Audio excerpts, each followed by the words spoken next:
ನಮಸ್ತೆ ಫ್ರೆಂಡ್ಸ್, ನಾನಿಲ್ಲಿ ಮೊಟ್ಟೆ ಸಾಂಬಾರು ಮಾಡೋದು ಹೇಗೆ ಅಂತ ತೋರಿಸ್ತಾ ಇದ್ದೀನಿ. ನೋಡಿ, ಮೊಟ್ಟೆ ಸಾಂಬಾರು ಮಾಡೋಕ್ಕೆ ಏನೇನು ರೆಮಿಡಿ ಬೇಕು ಅಂತ ತೊಗೊಂಡಿದ್ದೀನಿ ಇಲ್ಲಿ. ಸೊ ನಾನಿಲ್ಲಿ ಒಂದು 2 ಸ್ಪೂನ್ ಅಚ್ಚ ಖಾರದ ಪುಡಿ ಮತ್ತು ಒಂದು 3 ಸ್ಪೂನ್ ಧನಿಯಾ ಪೌಡರ್ ತೊಗೊಂಡಿದ್ದೀನಿ. ನೋಡಿ, ಈಗ ಮಿಕ್ಸಿ ಜಾರ್ಗೆ 1 ಟೊಮೊಟೊ, ಸ್ವಲ್ಪ ತೆಂಗಿನಕಾಯಿ, 1-2 ಈರುಳ್ಳಿ ಮತ್ತು ಸ್ವಲ್ಪ ಬೆಳ್ಳುಳ್ಳಿ. ನಾನಿಲ್ಲಿ ಬೆಳ್ಳುಳ್ಳಿನ ಬಿಡಿಸ್ದೆ ಹಾಕ್ಕೊಂಡಿದ್ದೀನಿ, ಯಾಕಂದರೆ ಸಾಂಬಾರು ತುಂಬಾ ಟೇಸ್ಟ್ ಬರುತ್ತೆ ಈ ಥರ ಹಾಕ್ಕೊಳ್ಳೋದ್ರಿಂದ.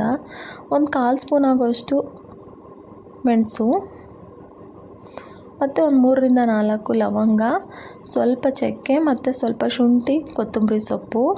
ನೋಡಿ, ಈಗ ಚಿಲ್ಲಿ ಪೌಡ್ರು ಮತ್ತು ಧನಿಯಾ ಪೌಡ್ರ್ ಹಾಕ್ಕೊಂಡು ಗ್ರೈಂಡ್ ಮಾಡ್ಕೊಂಡಿದ್ದೀನಿ. ಈಗ ಸಾಂಬಾರು ಮಾಡೋಕ್ಕೆ 2-3 ಸ್ಪೂನು ಎಣ್ಣೆ ಹಾಕ್ಕೊಂಡು ನಾವೇನು ಗ್ರೈಂಡ್ ಮಾಡ್ಕೊಂಡಿದ್ವಿ ಆ ಮಸಾಲೆನ ಒಂದು 3-4 ನಿಮಿಷ ನೀಟಾಗಿ ಫ್ರೈ ಮಾಡ್ಕೊಬೇಕು. ಈ ಫ್ರೈ ಆದಮೇಲೆ ನೋಡಿ, ಎಣ್ಣೆ ಈ ಥರ ಮೇಲೆ ಬರಬೇಕು. ಈಗ ನಾನು ಅದೇ ಮಿಕ್ಸಿ ಜಾರಲ್ಲಿ ನೀರು ನೋಡ್ಕೊಂಡು ಹಾಕ್ಕೊತಾ ಇದ್ದೀನಿ, ಎಷ್ಟು ಬೇಕೋ ಅಷ್ಟು. ನಿಮಗೆ ಸ್ವಲ್ಪ ತಿಳಿಯಾಗಿರಬೇಕು ಅಂದರೆ ಸ್ವಲ್ಪ ನೀರು ಹಾಕ್ಕೊಳ್ಳಿ, ಗಟ್ಟಿಯಾಗಿರ್ಬೇಕಾದ್ರೆ ನೋಡ್ಕೊಂಡು ಹಾಕ್ಕೊಳ್ಳಿ. ಸ್ವಲ್ಪ ಚಪಾತಿಗೆ ಮತ್ತು ದೋಸೆಗಾದರೆ ಸ್ವಲ್ಪ ಗಟ್ಟಿಯಾಗಿರಬೇಕಾಗುತ್ತೆ, ಇಲ್ಲ ಮುದ್ದೆ ಅಥವಾ ರೈಸ್ಗಾದರೆ ಸ್ವಲ್ಪ ತಿಳಿಯಾಗಿ ಇರಬೇಕಾಗುತ್ತೆ. ಸೊ ನೋಡಿ, ಈಗ ರುಚಿಗೆ ತಕ್ಕಷ್ಟು ಉಪ್ಪನ್ನ ಹಾಕ್ಕೊತಾ ಇದ್ದೀನಿ.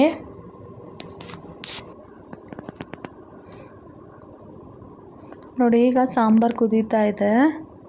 ನಾನಿಲ್ಲಿ ಒಂದು 10 ಮೊಟ್ಟೆ ತೊಗೊಂಡಿದ್ದೀನಿ. 10 ಮೊಟ್ಟೆಗೆ ಆಗೋಷ್ಟು ಮಸಾಲೆನ ರೆಡಿ ಮಾಡ್ಕೊಂಡಿದ್ದೆ. ನೋಡಿ, ಈಗ ಮೊಟ್ಟೆ ಒಂದೊಂದಾಗಿ ಹೊಡ್ಕೊತಾ ಇದ್ದೀನಿ. ಈ ಮೊಟ್ಟೆ ಹೊಡಿಬೇಕಾದ್ರೆ ಕಮ್ಮಿ ಫ್ಲೇಮಲ್ಲಿ ಇಟ್ಕೊಳ್ಳಿ, ಯಾಕಂದರೆ ಫಸ್ಟ್ ಹೊಡೆದಿರೋ ಮೊಟ್ಟೆ ಸೀದೋಗ್ಬಿಡುತ್ತೆ ತಳದಲ್ಲಿ. ಅದರಿಂದ ಕಮ್ಮಿ ಫ್ಲೇಮ್ ಇಟ್ಕೊಂಡು ಒಂದೊಂದಾಗಿ ಮೊಟ್ಟೆ ಹೊಡ್ಕೋಬೇಕು.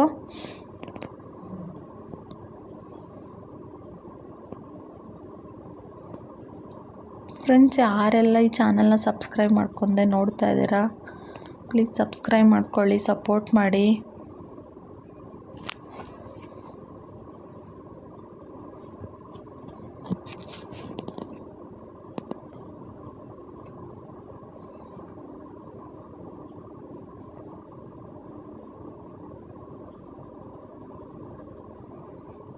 ನೋಡಿ, ಇವಾಗ ಮೊಟ್ಟೆ ಎಲ್ಲ ಹೊಡೆದಿದ್ದಾಯಿತು. ಪ್ಲೇಟ್ ಕ್ಲೋಸ್ ಮಾಡಿಡೋಣ ಒಂದು 5 ನಿಮಿಷ. ನೋಡಿ, ಈಗ ಓಪನ್ ಮಾಡ್ತಾಯಿದ್ದೀನಿ. ಸಾಂಬಾರು ರೆಡಿಯಾಗಿದೆ. ನೋಡಿ, ಎಷ್ಟು ಚೆನ್ನಾಗಿ ಬಂದಿದೆ ಸಾಂಬಾರು. ಮೊಟ್ಟೆನ ಬೇಯಿಸಿ ಹಾಕಿದ್ರೂ ಚೆನ್ನಾಗಿರುತ್ತೆ, ಈ ಥರ ಮಾಡಿದ್ರೂ ಚೆನ್ನಾಗಿರುತ್ತೆ. ನಾನು ಆಲ್ಮೋಸ್ಟ್ ಈ ಥರನೇ ಮಾಡೋದು, ತುಂಬಾ ಚೆನ್ನಾಗಿರುತ್ತೆ. ಸೊ ನಾನಿವಾಗ ಮುದ್ದೆ ಜೊತೆ ಸರ್ವ್ ಮಾಡ್ಕೊತಾ ಇದ್ದೀನಿ.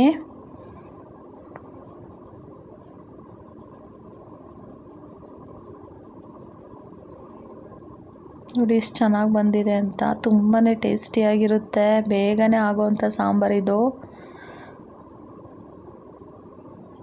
Okay, thank you.